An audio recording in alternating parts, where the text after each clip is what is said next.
I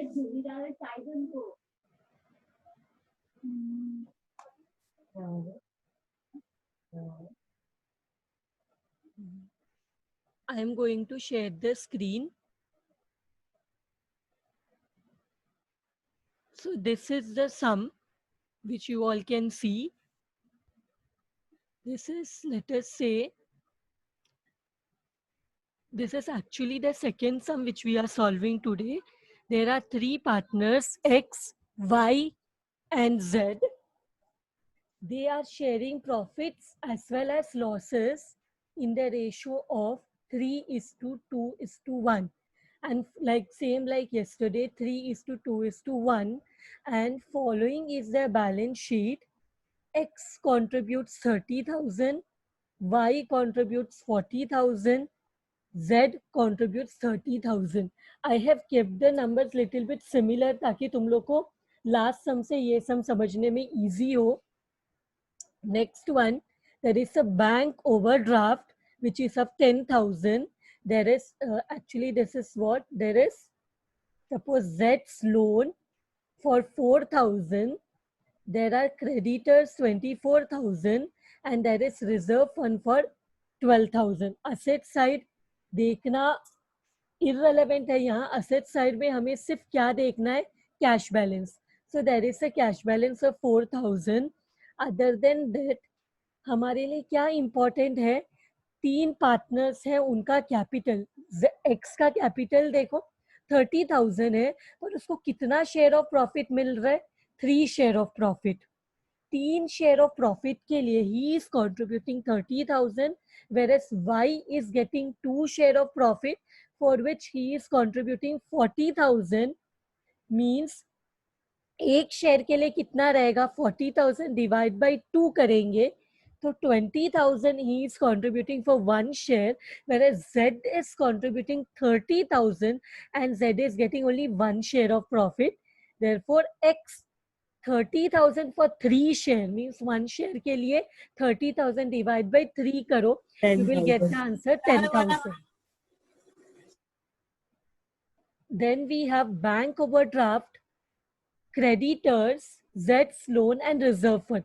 यहाँ पे अगर हम ऑर्डर ऑफ पेमेंट देखें तो आउटसाइड लाइबिलिटीज कितने हैं? बैंक ओवरड्राफ्ट आउटसाइड लाइबिलिटी है, क्रेडिटर्स आउटसाइड लाइबिलिटी है, रिजर्व फंड तो पार्टनर्स का सेविंग है. तो यहाँ पे देखो Z's loan, Z is an insider, Z is a partner, तो आउटसाइड लाइबिलिटी नहीं हो सकता. कैपिटल आउटसाइड लाइबिलिटी नहीं हो सकता. मतलब यहाँ पे कितने आउटसाइड लाइबिलिटी है? 2. कौन सा? Bank overdraft and creditors. इन दोनों को जब एक से ज्यादा आउटसाइड लाइबिलिटी हो तो हम क्रेडिटर्स को पहले पे करें या बैंक ओवरड्राफ्ट को पहले पे करें? Can anyone tell me? Bank overdraft को पहले पे करें या क्रेडिटर्स को पहले पे करें? नहीं, ना क्रेडिटर्स को पहले पे करेंगे ना बैंक ओवरड्राफ्ट को. अगर हमारे पास सपोज दोनों को एक साथ पे करने के लिए पैसे है तो टेंशन नहीं है. लेकिन जब अगर हमारे पास पैसे कम है तो सपोज मेरे पास सिर्फ 10,000 है तो मैं किसको पहले पे करूं? बैंक ओडी को करूं या क्रेडिटर्स को? मेरे पास 10,000 है पे करने और बैंक ओडी भी और क्रेडिटर्स भी है. किसको पहले पे करूं? Bank OD. Shall I pay bank OD first और creditors? Anyone can give the answer here?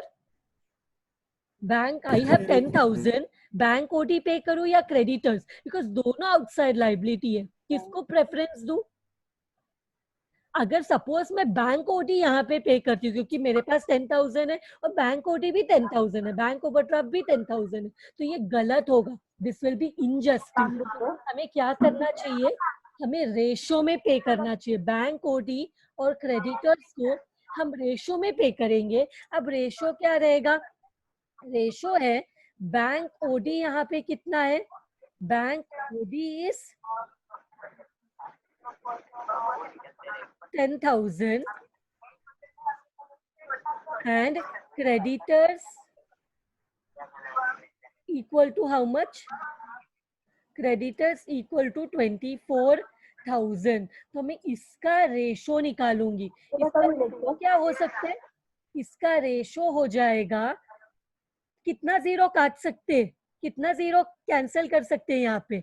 3 zero cancel कर सकते हैं। 10,000 में से 3 जीरो गया और 24,000 में से 3 जीरो गया, तो रेशो क्या हो जाता है? 10:24। इसको चाहिए तो मैं और छोटा कर सकती हूँ। कैसे छोटा? 2 के टेबल में दोनों जाते हैं ना। 2 के टेबल में 5 are 10 और कितने जार? 12 are 24। तो 2 5 are 10, 2 12 are 24। तो कौन से रेशो में मैं 10,000 को डिवाइड करूंगी? 5:12 के रेशो में। और मैं एक साथ किसको पे कर दूंगी? बैंक ओवरड्राफ्ट को भी और क्रेडिटर्स को भी। ऐसा नहीं कि 10,000 है तो पहले बैंक को दी, दोनों अगर एक ही लेवल के हैं तो दोनों को साथ में पे करना चाहिए। और अगर सफिशिएंट पैसा नहीं है साथ में पे करने, तो दोनों के अमाउंट का रेशो बना के हम पे कर सकते। Now what we will do, हम लोग को यहाँ पे पूछा गया प्रिपेयर एक्सेस कैपिटल स्टेटमेंट। तो एक्सेस कैपिटल स्टेटमेंट का फॉर्मेट तो बना दिया है। अब आज मैं क्या करूंगी, हम लोग साथ साथ सॉल्व करेंगे।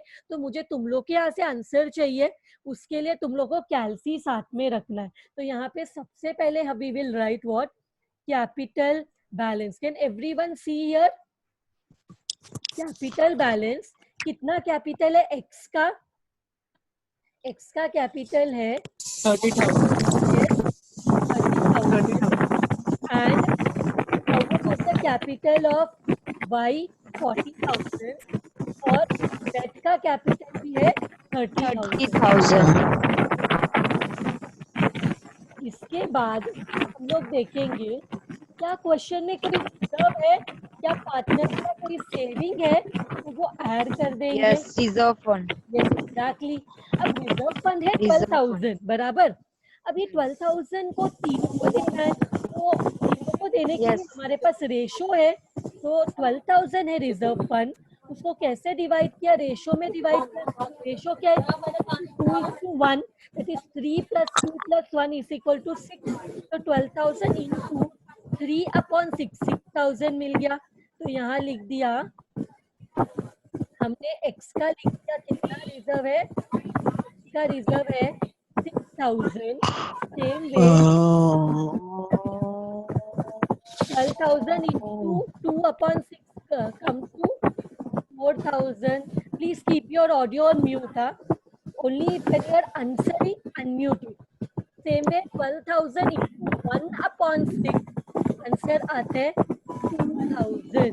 तो 6,000, 4,000 एंड 2,000 हमें ये जो आंसर मिला। अब क्वेश्चन में कोई लॉस तो नहीं है। क्वेश्चन में कोई लॉस होता तो वो लॉस भी हम पार्टनर को रेशियो में डिवाइड कर देते। अब हम क्या करेंगे? ऐड कैपिटल बैलेंस को हमने रिजर्व फंड ऐड कर दिया, तो जो हमें आंसर मिलता है उसको हम बोलते हैं नेट कैपिटल बैलेंस। अब नेट कैपिटल बैलेंस कैसे मिलेगा? क्वेश्चन में बोला है ना capital balance add reserve fund, तो ये कितना हो जाएगा? 36,000। ये कितना हो जाएगा? 44,000। और ये कितना हो जाएगा जेड का? 32,000. 32,000। तो हमें नेट कैपिटल बैलेंस मिल गया। अगर क्वेश्चन में ये रिजर्व फंड नहीं होता ना, तो पार्टनर्स को कुछ एडिशनल नहीं देना पड़ता, तो ये कैपिटल बैलेंस को ही हम नेट कैपिटल बैलेंस मान लेते। अब हम क्या करेंगे? अब हम लिखेंगे प्रॉफिट शेयरिंग रेशो। तीनों का प्रॉफिट शेयरिंग रेशो क्या है? अब वो लिखना है। इसका है 3, इस y का है 2, z का है 1। तो हमें प्रॉफिट शेयरिंग रेशो भी मिल गया तीनों का। अब क्या करना है? अब हमें निकालना है that is known as base capital. अब बेस कैपिटल में हम क्या कैसे निकालेंगे? बेस कैपिटल निकालने के लिए हम नेट कैपिटल बैलेंस जो मिला है ना, उसको डिवाइड करेंगे प्रॉफिट शेयरिंग रेशो से। PSR, profit sharing ratio. तो तुम लोग मुझे आंसर बताओ, 36,000 डिवाइड बाई 3, तुम लोग को क्या आंसर आ रहा है? 36,000 डिवाइड बाई 3, तो आंसर आ रहा है 12,000। सेम वे 44,000 को डिवाइड करो 2 से, क्या आंसर आएगा? 22,000. 22,000। सेम वे 32,000 को डिवाइड करो 1 से, तो 32,000. यस। तो इसका मतलब क्या है? इसका मतलब ये है कि जो मिस्टर एक्स है वो 3 शेयर के लिए 36,000 दे रहे हैं, पर 1 शेयर ऑफ प्रॉफिट के लिए 12,000 दे रहे हैं। सेम वे मिस्टर वाई जो है वो 1 शेयर ऑफ प्रॉफिट के लिए कितना दे रहा है? मैम आवाज क्लियर नहीं आ रही है, आप प्लीज सबका म्यूट दबा दीजिए. एक मिनट, उसके लिए मुझे पीछे जाना पड़ेगा शेयरिंग स्टॉप करने के लिए। आई रिक्वेस्ट एवरीवन, तुम लोग खुद से अपने आप को म्यूट करो, नहीं तो यहाँ पे प्रॉब्लम होगा। मैं अभी पीछे जाऊंगी तो सब ये सब बंद करके जाना पड़ेगा मुझे पीछे। सी हियर, बेस मैंने क्या यहाँ पे देखो, जो एक्स है वो 1 शेयर ऑफ प्रॉफिट के लिए 12,000 ही दे रहे हैं, जबकि वाई 22,000 दे रहे हैं, और जो जेड है वो 32,000। मुझे देख के बताओ सबसे कम पैसा कौन दे रहा है? It is x. तो एक्स का जो कैपिटल है, बेस कैपिटल, उसको हम लोग क्या करेंगे? एक्स का जो क्या वैल्यू मिला है उसको बेस लेंगे। एक्स का जो वैल्यू मिला है, एक्स कैपिटल को हम क्या लेंगे? As base. और उसके बाद मतलब हम 12,000 को बेस लेंगे, और उसके बाद क्या करेंगे? बेस अमाउंट जो मिला है 12,000, बेस इज इक्वल टू कितना? 12,000। उसको मल्टीप्लाई करेंगे किससे? Multiply by PSR। तो यहाँ पे PSR से मल्टीप्लाई करेंगे तो क्या आंसर आना चाहिए? 12,000 इंटू 3 करो, क्या तुम लोग को ये आंसर आ रहा है? 36,000। 12,000 यस मैम. 12,000 को y का जो कैपिटल है वो 12,000 इंटू 2 करो, क्या तुमको आंसर 24,000 आ रहा है? सेम में 12,000 जो बेस कैपिटल है उसको मल्टीप्लाई करो z का। Please mute your audio. 12,000 into 1, तो आंसर आएगा 12,000। तो अब हम क्या करेंगे? हमारा स्टेप में जिसको हम बोलते हैं, नेक्स्ट स्टेप को जिसको हम बोलते हैं इंटरीम एक्सेस। इंटरीम एक्सेस, ये इंटरीम एक्सेस कैसे मिलेगा हमें? जो हमारा नेट कैपिटल है, नेट कैपिटल, सब शॉर्ट फॉर्म में लिखती हूँ, नेट कैपिटल बैलेंस माइनस जो हमें प्रपोर्शनेट कैपिटल मिला है। ये प्रपोर्शनेट कैपिटल क्या है? प्रपोर्शनेट कैपिटल है जो अभी हमें आंसर निकाला ना हमने, प्रपोर्शनेट कैपिटल। मैं इसका रिकॉर्डिंग तुम लोग को दूंगी ताकि तुम लोग फिर से देख सको प्रोपोर्शनेट कैपिटल। तो जरा करो, नेट कैपिटल बैलेंस है 36,000 और प्रोपोर्शनेट कैपिटल बैलेंस भी है 1000, माइनस करेंगे तो नील आ जाएगा। मतलब ये जो मिस्टर एक्स है इसने कोई एक्सेस कंट्रीब्यूट ही नहीं किया, उसने सबसे कम पैसा दिया है, कोई एक्सेस नहीं दिया। लेकिन ये जो मिस्टर वाई है उसका 44,000 में से 24,000 माइनस करेंगे तो कितना आंसर आएगा? एम आई राइट? 20,000 माइनस करने पे। सेम वे 32,000 में से 12,000 माइनस करो, कितना आ रहा है? 20,000. यस, हमें इंट्रीम एक्सेस मिल गया। अब इंट्रीम एक्सेस मिलने के बाद हमें स्टेप फिर से रिपीट करना है। मतलब फिर से क्या लिखेंगे? प्रॉफिट शेयरिंग रेशो, जो कि एक्स का तो लिख के कुछ मतलब ही नहीं है, उससे उसका तो नील है। इधर 2 लिखेंगे, इधर लिखेंगे 1। इसके बाद क्या करना है, फिर से हमें सेम स्टेप निकालना है। वो सेम स्टेप क्या है, बेस कैपिटल। बेस कैपिटल कैसे निकालते हैं, 20,000 डिवाइड बाई 2 करो। 20,000 दैट इज क्या करना है, जो हमें इंट्रीम एक्सेस कैपिटल मिला है उसको डिवाइड करेंगे किसके साथ, PSR के साथ।